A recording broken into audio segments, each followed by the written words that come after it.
Mark chapter 14, verses 53 through 65 in the Living Translation. Jesus was led to the high priest's home, where the leading priests of the leaders and teachers of religious law had gathered. Meanwhile, Peter followed far behind and then slipped inside the gates of the high priest's courtyard. For a while he sat with the guards, warming himself by the fire. Inside, the leading priest and the entire high council were trying to find witnesses who would testify against Jesus, so they could put him to death. But their efforts were in vain. Many false witnesses spoke against him, but they contradicted each other. Finally, some men stood up to testify against him with this lie.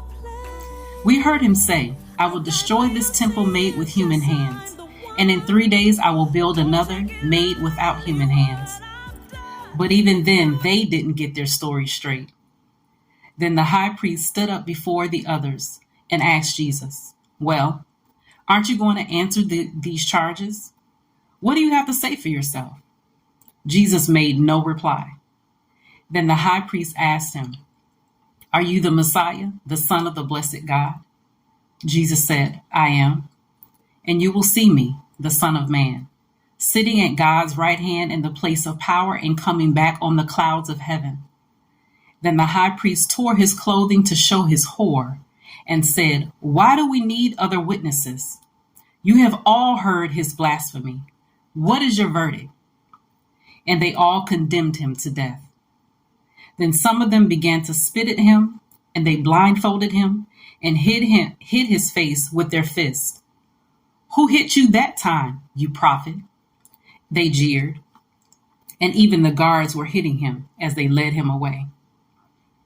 When I read this passage again, what stood out to me this time was, as always, every other time that I read this passage, outside of amongst the other things, is that Jesus remained silent.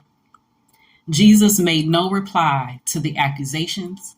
He made no reply to their questions. He found that no matter what was being said, just like with us in situations that we encounter, there's no need for a retort to any accusations. There's no need to reply to any of the lies. There's no need, because in the end, we know who wins. Jesus rose on the third day. He did rebuild the temple that was not made by man's hands.